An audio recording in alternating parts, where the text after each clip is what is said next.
देश के साथ जो बड़ा समस्या है, हमारे बच्चों को या जैसे तुम जैसे युवाओं को कोई प्लेटफॉर्म अवेलेबल नहीं है। जैसे चाइना में अवेलेबल है, बड़े बड़े प्लेटफॉर्म अवेलेबल हैं कि बच्चों को साइंस डेवलपमेंट के लिए, जैसे आप कराटे सेंटर है, योगा सेंटर है, जिम सेंटर है, ड्राइंग ट्रेनिंग है, गाना बजाना नाचना ट्रेनिंग सेंटर है। ऐसे चाइना में जब जाओगे तो ऐसे science and development for school and college student, उसमें वो बच्चे लोग रिसर्च करते हैं, उसमें वो लोग तोड़ फोड़ करते हैं, hydraulic, mechanical engineering, mechanical science, pneumatic science, aeronautic, drone development, AI development, computing, इस प्रकार के बड़े सारे कार्यों में बच्चे लोग काम करते हैं। वहां एडमिशन 5-10 हजार रुपया देते हैं, 2 घंटा जाते हैं, रिसर्च करते हैं, फिर आ जाते हैं, फिर वीकेंड में 1 दिन रहते हैं, रिसर्च करते हैं। तुम्हारे पास हमारे इंडिया में ऐसा कोई अपॉर्चुनिटी नहीं है। मैं अपने जगदा में करके रखा हूं, यहां पर ऐसे साइंस एंड डेवलपमेंट के लिए मेरे पास सेंटर है। स्कूल कॉलेज के बच्चों को बुलाता हूं, आओ रिसर्च करो, तोड़ फोड़ करो। आज के बच्चे तो वो सब देखे ही नहीं, जानते ही नहीं। अभी सोचो तुम्हारा कितना उम्र हो गया। हाँ, तो 20 साल में हाइड्रोलिक माने जानते हो? हाइड्रोलिक मशीन देखे हो? न्यूमेटिक देखे हो? एरोनॉटिक देखे हो? ड्रोन बनाने जानते हो? You don't know anything. तो मैं ऐसा प्लेटफॉर्म दे रहा हूं बच्चों को जो बच्चे लोग इस प्रकार का कार्य कर सके। एक नंबर, ठीक है। दूसरा यह है कि अभी सोचो, ईरान अमेरिका इजराइल का युद्ध हुआ और ऐसा इनोवेशन वहां पर करके रख दिया कि मात्र चंद $100 वाला ड्रोन बनाया, उसमें छोटा मोपेड का इंजन लगा दिया और अमेरिका का $300, $300, क्या क्या लाखों रुपया का अपाची एरोप्लेन सब मार मूर के गिरा के थूर के नीचे रख दिया। तो मेरा कहने का मतलब यह है कि हम बच्चों को ऐसे इनोवेटिव माइंड बनाने के लिए, ठीक है, ऐसे इनोवेटिव साइंस डेवलपमेंट के लिए अगर छोटा छोटा कोई भी स्टूडेंट्स के लिए science research and development and innovation, creative mind, इस प्रकार का ट्रेनिंग सेंटर अगर आप वहां खोलते हो, जैसे मैं यहां पर खोला हुआ हूं ऐसे बच्चों को, तो वो बच्चे, स्वाभाविक बात है हमारे देश में भी इसी प्रकार का रिसर्च इनोवेशन, तोड़ने दो फोड़ने दो, उनको आज तक पता नहीं है ना, वो चीज देखे ही नहीं है कि क्या है डायोड, क्या ट्रायोड, क्या इलेक्ट्रॉनिक, क्या है न्यूमेटिक, क्या है और मैकेनिज्म। मतलब बहुत सारा साइंस एक वास्ट सब्जेक्ट है। ना स्कूल में, ना कॉलेज में, ना ऐसा कोई प्राइवेट इंस्टीट्यूशन भारतवर्ष में कहीं है जहां पर बच्चों को ऐसे डेवलपमेंट के लिए मौका मिले। तो जब तुम देखे नहीं हो तो तुमको समझ में नहीं आ रहा है।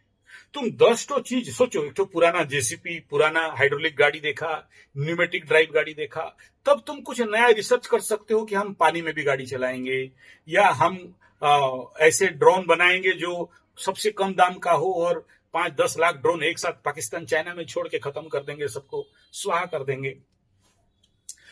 तो ये जो इनोवेशन है वो हमारे देश में कमी है, और हम जैसे लोग, जो लोग प्रयास करते हैं, तो माँ बाप वहां छोड़ना नहीं चाहते, उनको एक डिग्री सर्टिफिकेट, एक कागज चाहिए। हम बोलते हैं इनोवेशन करो और करोड़पति बनो, जिसके पास जितना इनोवेटिव माइंड है उतना ज्यादा अमीर है। समझ में आ रहा है? तो इनोवेटिव माइंड बनाना, रिसर्च करना और नया कुछ खोज करना, उसी को तुम लगा लो बिजनेस में। जो तुम्हें अभी बता रहा हूं कि भाई कुंडली बिजनेस का है, तो कुंडली के अनुसार तुम्हारे पास बिजनेस है, तुम बोलते हो बात कर नहीं सकते। तो क्योंकि अगर तुमको छोटा छोटा प्रोजेक्ट में बचपन से लगा दिया गया होता कि बेटा ये ले 10,000 रुपया, तुम ये माल खरीद और बेच के दिखा कितना बेच रहा है, कितना माल खराब हो रहा है, प्रॉफिट हो रहा है, लॉस हो रहा है। अगर तुम बचपन से ऐसे प्रोजेक्ट लेके काम करते, बचपन से छोटा छोटा चीज, कोई ट्रेन बना दिया, कोई स्कूटी बना दिया, कोई गाड़ी बना दिया, कोई ड्रोन बना दिया, कोई एआई के ऊपर कुछ इनोवेटिव काम किया, ऐसे छोटा छोटा बचपन से रिस्क लेके काम करते, तो आज ये प्रश्न तुम्हारे जिंदगी में नहीं आता ना। तो हमारे देश में सबसे बड़ा यही कमी है। हम बच्चों को स्कूल में घुसड़ के बैठा देते हैं 15 साल तक, ना कोई इनोवेशन, ना कोई स्किल, ना कोई कैपेसिटी। ठीक है, तो वो बिल्डअप मैं करता हूं यहां पर, तो तुम भी वहां करा सकते हो। ऐसा जरूरी नहीं कि हम सब जाने।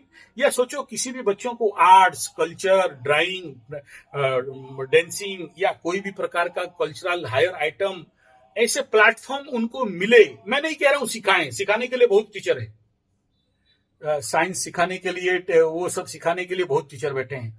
बैठो मैं आ रहा हूं, अंदर बैठो मैं आ रहा हूं।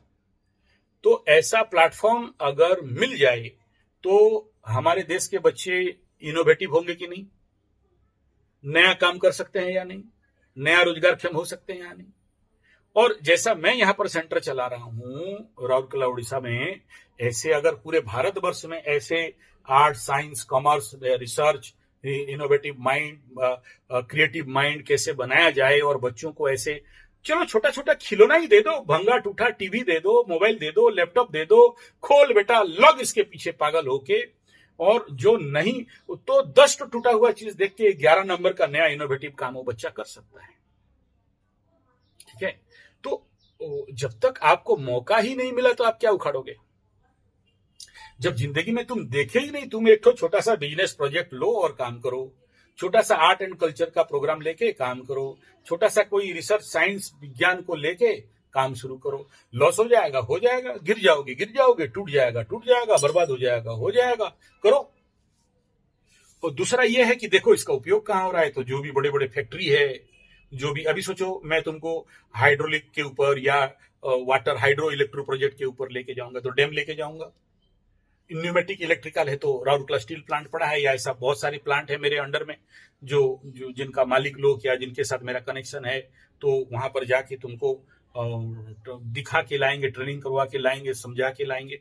तो जब आदमी के एक्सपोज मिलता है, 10 आदमी 10 चीज देखता है, तब जाके वो 11वां चीज बना सकता है।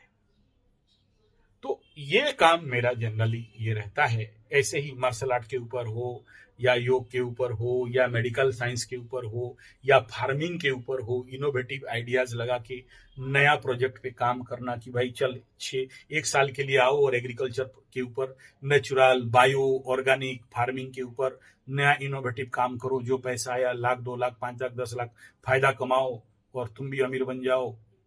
बात समझ में आ रहा है। ये इस प्रकार के रिस्क लेके आपको अगर काम कर पाओगे तभी जाके आपको सफलता मिलेगा, और हमारे देश का भी फायदा होगा और तुम्हारा भी फायदा होगा। कंसेप्ट समझ में आ रहा है।